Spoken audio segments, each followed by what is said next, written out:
Welcome to the All About Truth channel. This video will use Daniel chapter 7 as a springboard to discuss prophecies of world kingdoms found in the book of Daniel. This chapter will be studied in conjunction with Daniel chapter 2, since the vision there adds detail to the prophecies of Daniel 7. Viewing them together will give us a clearer view of the events prophesied.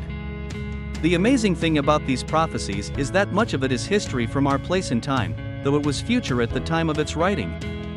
They provide fantastic insight into God's viewpoint concerning the events of this world. But before diving into the book of Daniel, please take a moment to like and share this video. These simple acts will allow this video to be shared with more people. If you enjoy this channel, please subscribe to the channel. Don't forget to hit the notification bell to be notified when future videos are published. With that bit of housekeeping out of the way, let's talk briefly about some details of the book of Daniel itself. Daniel was taken captive into Babylon by Nebuchadnezzar, the greatest king of Babylon. The book of Daniel begins with the exile of Daniel in 605 BC. It has entries of both historical events and prophetic visions dating to 536 BC, or the third year of the reign of Cyrus the Persian. Another important note is that Cyrus is referenced as both Cyrus the Persian and Darius the Mede. Darius is not a name but a title of the Medes. Since Cyrus's empire was for both the Medes and Persians, he was known by both appellations in Babylon. One last oddity is that the book of Daniel begins in the Hebrew language, then switches to Aramaic in the middle of verse 4 of chapter 2. Aramaic continues to be used through chapter 7. Chapters 8 through 12 are again in Hebrew. Aramaic was the popular language of Babylon, though written with Hebrew characters. The parts written in Hebrew are directed more toward the Hebrew people, the parts written in Aramaic deal more with Gentile nations. The last note about the book is that it is not strictly written in chronological order. For example, chapters 7 and 8 fit chronologically between chapters 4 and 5. Understanding that background, let's get into the topic of this video. The 7th chapter will be our launching point to study the prophecy of world kingdoms in Daniel. Daniel chapter 7 verses 1 through 3.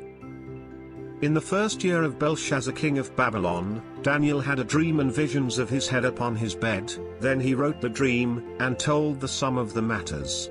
Daniel spake and said, I saw in my vision by night, and, behold, the four winds of the heaven strove upon the great sea. And four great beasts came up from the sea, diverse one from another. This dream and vision of Daniel takes place early in the reign of Belshazzar, who is Nebuchadnezzar's grandson, and destined to be the last king of Babylon. This is roughly 10 years after Nebuchadnezzar's death. It is interesting that visions about such similar subject matter would be given both near the beginning of Daniel's arrival in Babylon, in the form of Nebuchadnezzar's dream of the great image, and again near the end of the empire's demise at the hand of the Medes and Persians, with the vision of the beasts. It was as if God was making certain to connect the beginning of these prophecies with Babylon. The reason for this is the lasting impact that Babylon would play in the history of the world. Babylon is the name given to the world system in the book of Revelation. Daniel's visions of the world kingdoms start with Babylon.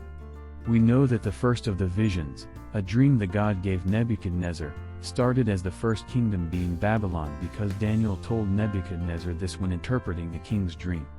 Daniel says, speaking to Nebuchadnezzar, Thou art this head of gold. This is found in Daniel 2:38. Daniel interpreted the meaning of the image in the dream, from top to bottom, with the head being the starting point. The four winds of heaven found in verse 2, speak of the four directions of wind, north, south, east and west. In ancient times, societies named each wind direction, since each direction of the wind brought their own unique changes to the weather. We won't go into the actual names here, since it's not really relevant. The mention of the four winds signifies that the vision affects the Gentile world, not just the Jews.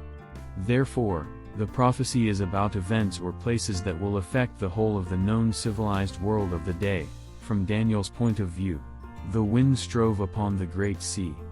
The Great Sea could only be the Mediterranean Sea. This is by far the largest body of water in the area. It also figures prominently the lives of all the areas around it.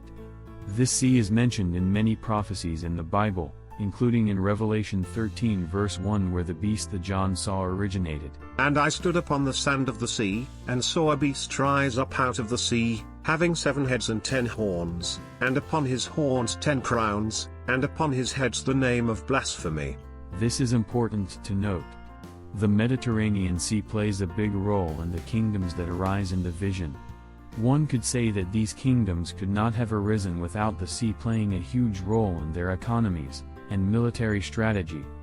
Daniel sees 4 great beasts coming out of the sea, each one different from each other.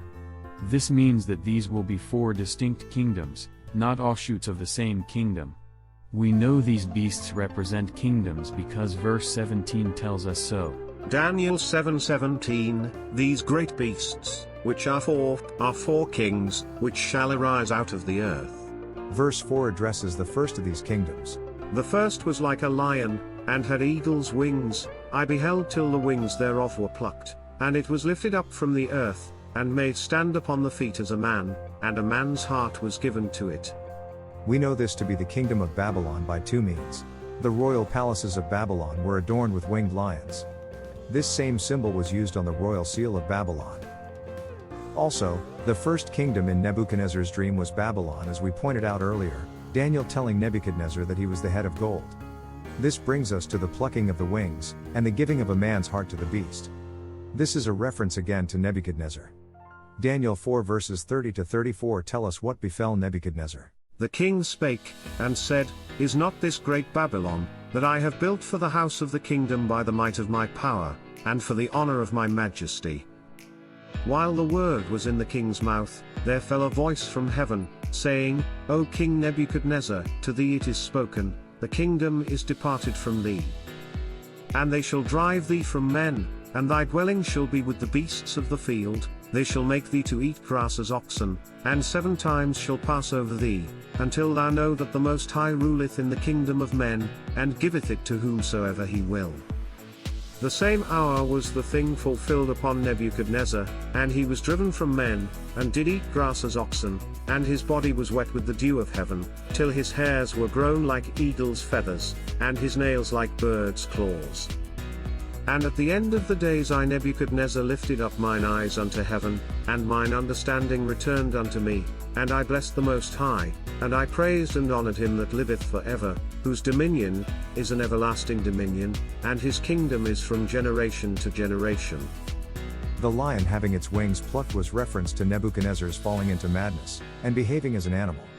This may have been a form of lycanthropy, which is a real disease, not a curse, as in werewolf lore. Remember, legends that are widespread enough to become lore often have a nugget of truth as their basis. The truth is merely exaggerated into a legend.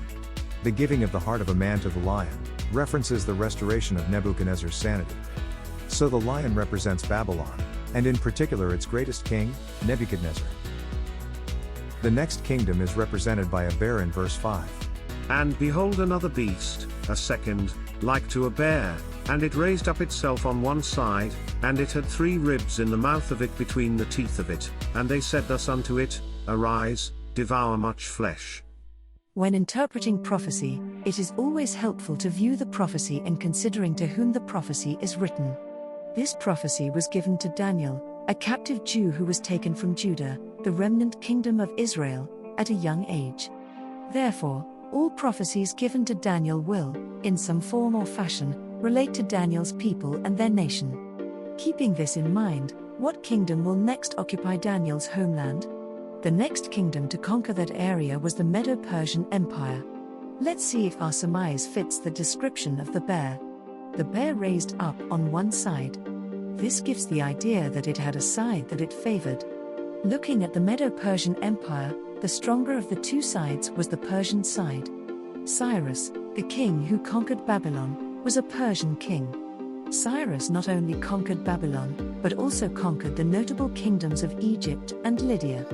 These could very well be the kingdoms represented by the 3 ribs in the bear's mouth.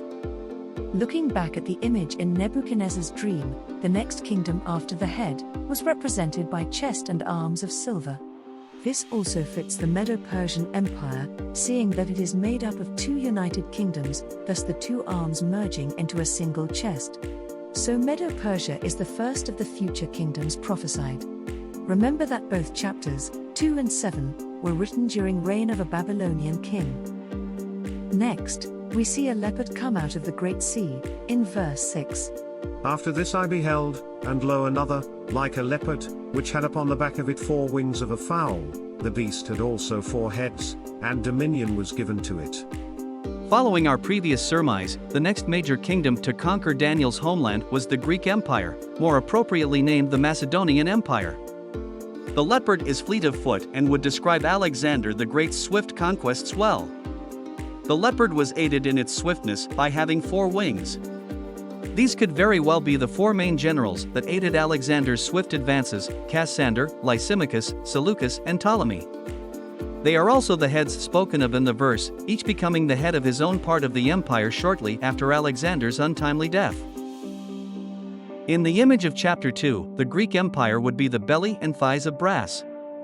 This would speak of both the short duration of the empire and the subsequent division of it into the thighs.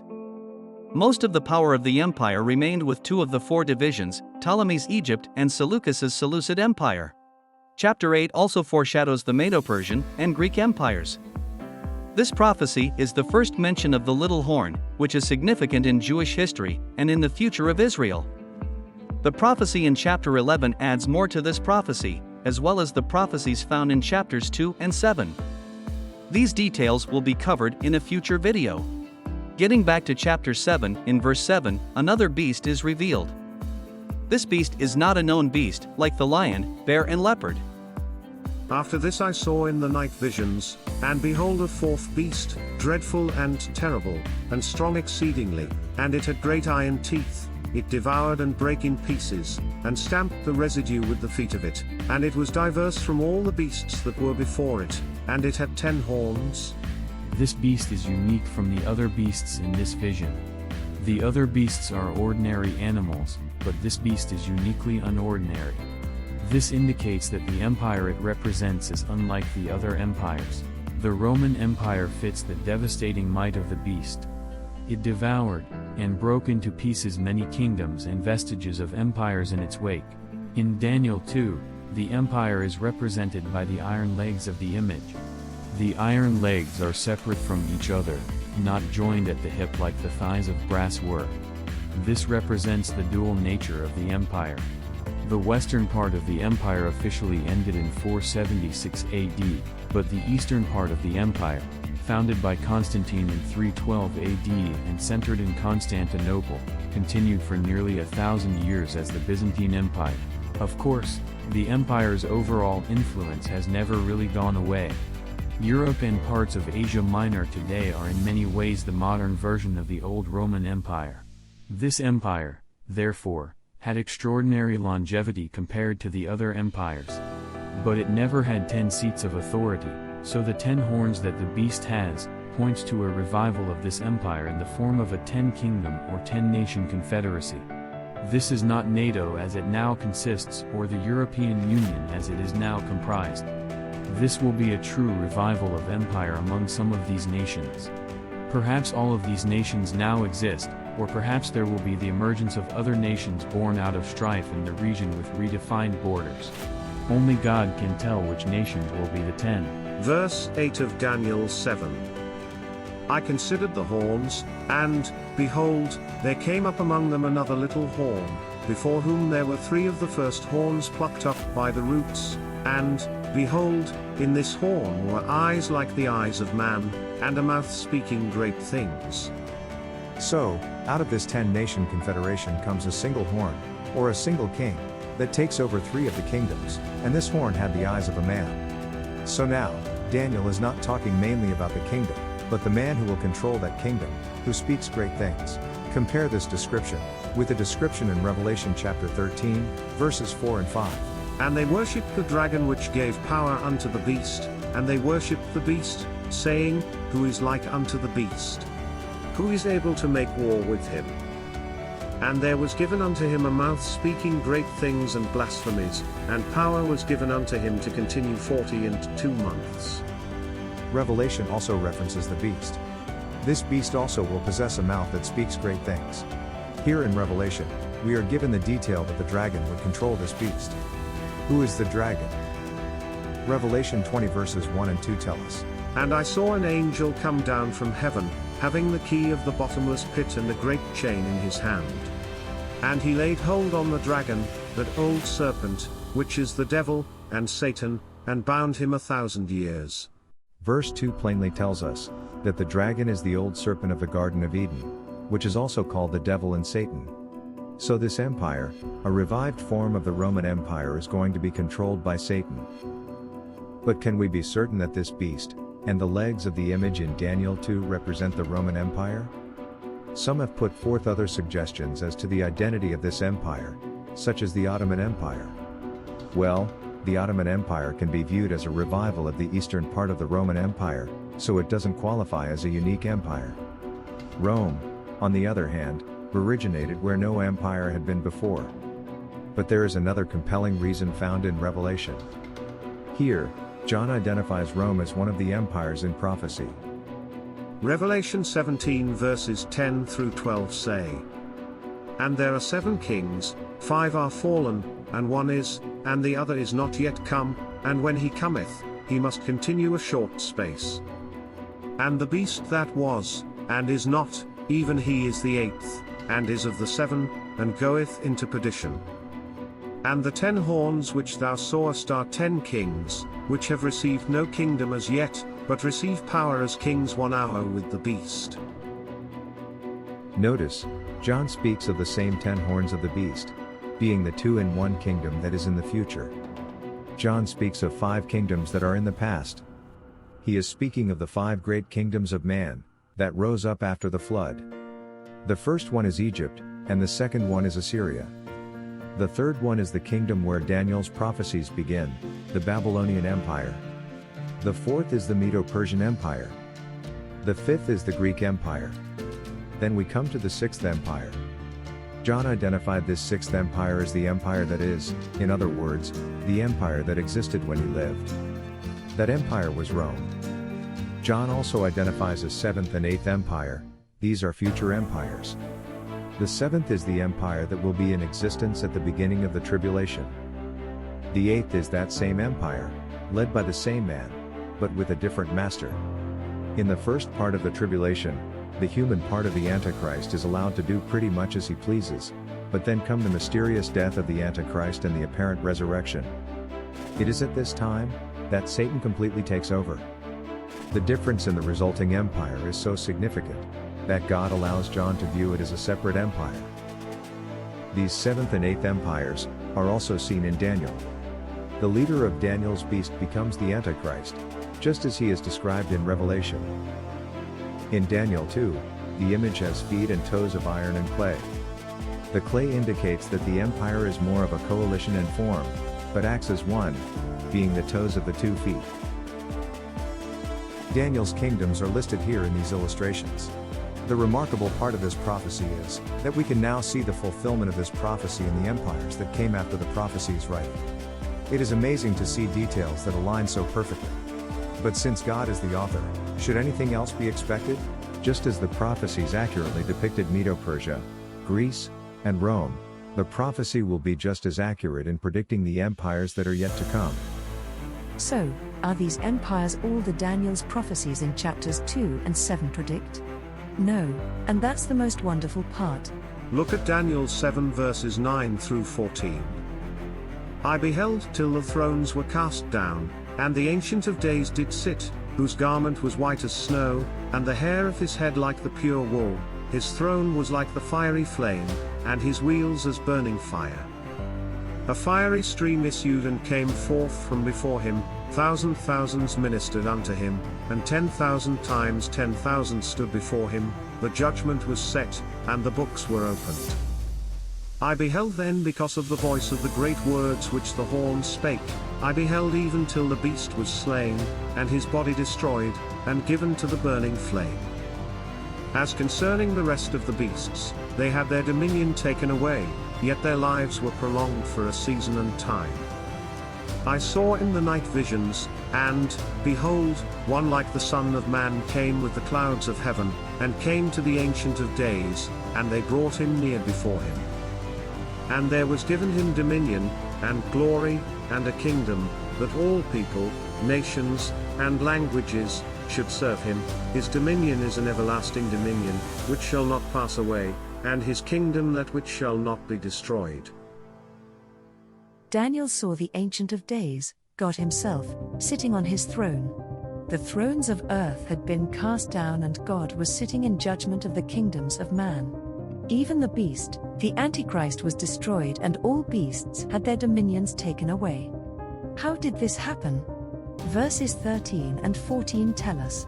The Son of Man came with the clouds of heaven. It was then that he, Jesus the Christ, vanquished the kingdoms of this earth. And he was given dominion, glory, and a kingdom on this earth. And this kingdom will never be destroyed. Daniel 2 describes the same thing in a different way in verses 34, 35, 44 and 45. Thou sawest till that a stone was cut out without hands, which smote the image upon his feet that were of iron and clay, and brake them to pieces. Then was the iron, the clay, the brass, the silver, and the gold, broken to pieces together, and became like the chaff of the summer threshing floors, and the wind carried them away, that no place was found for them, and the stone that smote the image became a great mountain, and filled the whole earth. And in the days of these kings shall the God of heaven set up a kingdom, which shall never be destroyed, and the kingdom shall not be left to other people, but it shall break in pieces and consume all these kingdoms, and it shall stand forever. Forasmuch as thou sawest that the stone was cut out of the mountain without hands, and that it brake in pieces the iron, the brass, the clay, the silver, and the gold, the great God hath made known to the king what shall come to pass hereafter, and the dream is certain, and the interpretation thereof sure. Notice that the stone, cut out without hands, strikes the image in the feet. This is where the seventh and eighth kingdoms, the kingdoms of the Antichrist, are symbolized. This tells us when the stone, which is the Son of Man of chapter 7, will overthrow the kingdoms of man. Chapters 2 and 7 are mirror prophecies, told with different imagery, but with the same interpretation. Parts of these prophecies are mirrored in chapters 8 and 11, but the emphasis is on a fulfillment that was future to Daniel, but in our past. This is the prophecy of the little horn that has a dual fulfillment, one for only the nation of Israel and one that is more global in scale. These chapters will be covered in our next video. The end times are upon us. This much is clear. The coming events are certain. The only uncertainty is whether you will be on earth when the Antichrist comes, or whether you will be safe in heaven during those times. There are only two ways out of the tribulation: death and salvation. Salvation is by far the better of the two options. To learn more about biblical salvation, please click on the link in the description for the video, What is Biblical Salvation?